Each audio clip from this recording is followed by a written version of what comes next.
Der Fahrer des anderen Wagens kann nicht gefasst werden.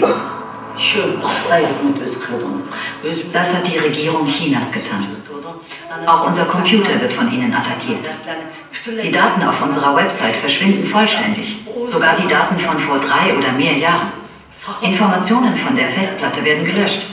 So kämpft die chinesische Regierung bis heute permanent gegen uns.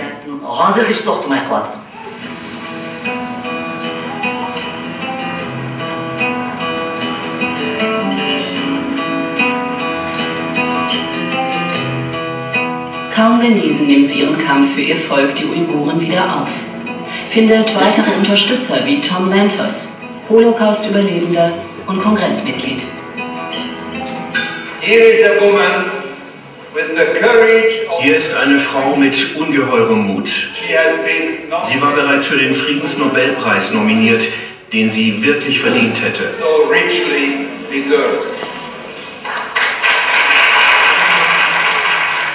Gleichzeitig spitzt sich in Ostturkestan die Situation für ihre dort lebenden Kinder zu.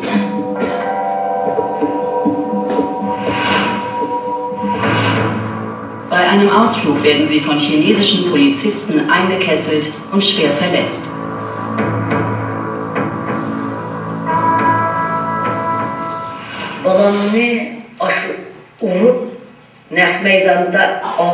Sie haben einen meiner Söhne verprügelt, bis er aus Mund und Nase blutete und ohnmächtig wurde.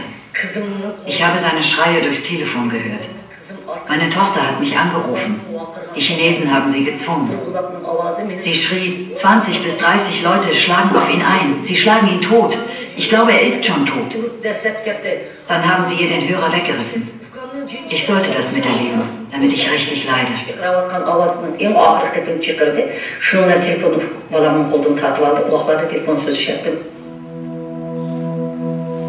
Rebia Kader ist verzweifelt. Während sie im US-amerikanischen Exil für die Freiheit ihres Volkes kämpft, werden ihre Kinder in der Heimat dafür drangsaliert und geschlagen. Meine Kinder verstehen mich. Sie verzeihen mir. Mein Volk wartet schließlich auf seine Freiheit und meine Kinder auch. Mit solchen Gedanken kann ich mein inneres Gleichgewicht wiederfinden. Tochter Ray kann im Gegensatz zu ihrer Mutter manchmal die Situation nicht mehr ertragen. Sie denkt an die unmittelbare Gefahr für ihre Geschwister in Ostturkestan und bezweifelt, dass sich der Kampf ihrer Mutter lohnt. Ich habe ihr mal gesagt, hör auf zu kämpfen. Ich kann es nicht ertragen, dass einige Uiguren dich noch nicht mal unterstützen. Alle anderen unterstützen dich, die amerikanische Regierung, die ganze Welt. Warum einige deiner Landsleute nicht? Aber sie liebt ihr Volk über alles, ihre Kultur, ihre Leute. Ohne sie ist sie nichts. Sie will sie um sich haben. Und sie nimmt es schon persönlich, wenn jemand sie nicht unterstützt. Wenn sie dann darüber spricht, bin ich aufgebracht. Warum kämpfen wir eigentlich? Wir mussten schon so viel erdulden. Was ist mit den anderen? Was sollen wir noch tun? Deshalb habe ich gesagt, hör auf zu kämpfen. What else do we have to do? So I told her, I said, stop fighting. Mit ihrem Freiheitskampf aufzuhören, das wäre für Rebia Kader Verrat am eigenen Volk. In München, wo die meisten Uiguren in Europa leben, lässt sie sich zur Vorsitzenden des Uigurischen Weltkongresses wählen. Und wieder reagiert China. An dem Tag, als ich den Vorsitz des Weltkongresses übernommen habe, hat man einen meiner Söhne verurteilt. Wenn ich gesagt hätte, ich nehme den Posten nicht an, was wäre dann gewesen? Die Augen meines Volkes waren doch auf mich gerichtet.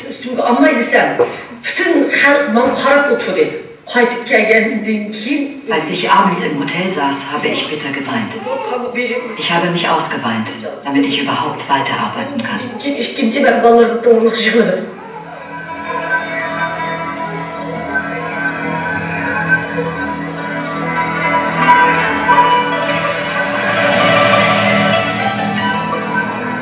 Rebias Sohn Alim wird zu 7 Jahren Gefängnis verurteilt, wegen angeblicher Steuerhinterziehung.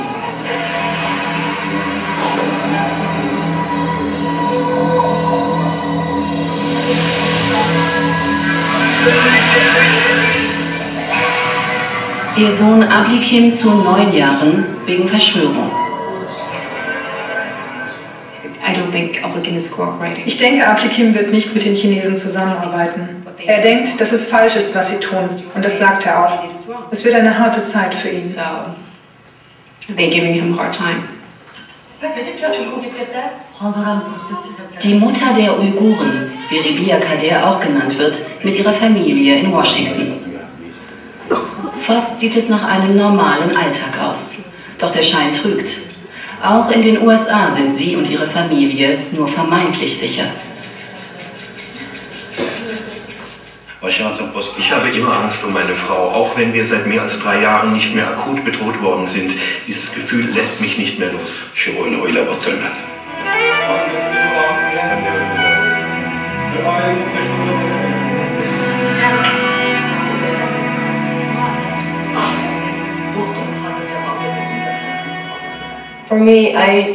Ich versuche mich abzulenken, konzentriere mich auf mein Studium und ich helfe meiner Mutter, wo ich kann.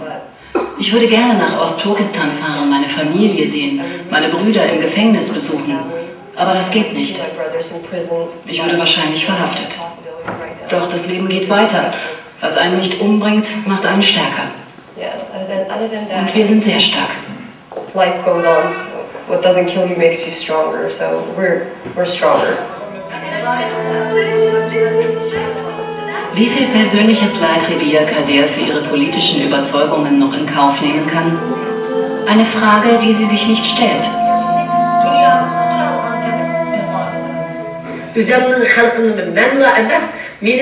Meine Kinder sind ja nicht die einzigen, die im Gefängnis sitzen. In meiner Heimat gibt es Tausende, Abertausende Mütter, die um ihre Kinder weinen, weil sie im Gefängnis sind. Von einigen Müttern hat man ihre 4 oder 5 Kinder alle auf einmal eingesperrt. Es gibt einfach keine Mutter, die kein Kind im Gefängnis hat. Und umgekehrt gibt es so viele Kinder, deren Väter oder Mütter hinter Gittern sitzen.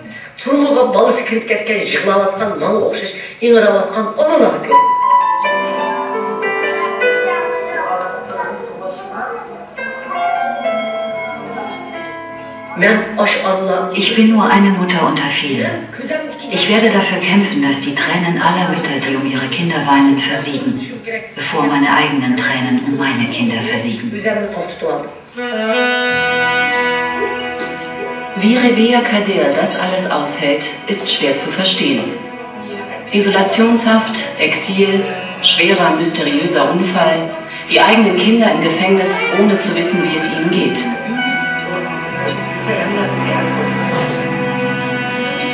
Rebiya Kadeer ist heute 61 Jahre alt. In ihre Heimat Ostturkestan kann sie wohl nie mehr zurück, ihre Kinder dort nie mehr wiedersehen.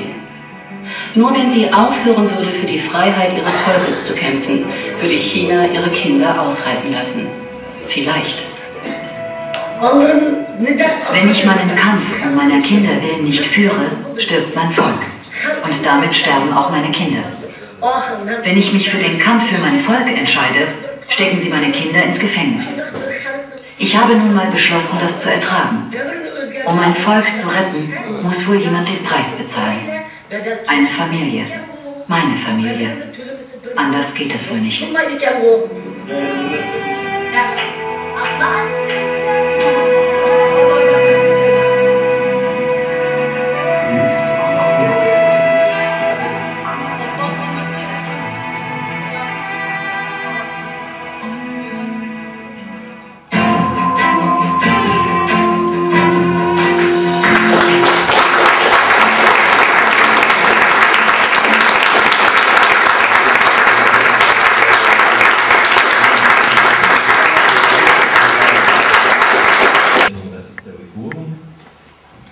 Neben ihr sitzt Herr Skajan, der Vizepräsident des Weltkongresses, und Herr Uzi, Sidi Uzi, der Ehemann von Frau Kadeer, ein lange Zeit notierter Schriftsteller und Dichter, den Sie auch im Film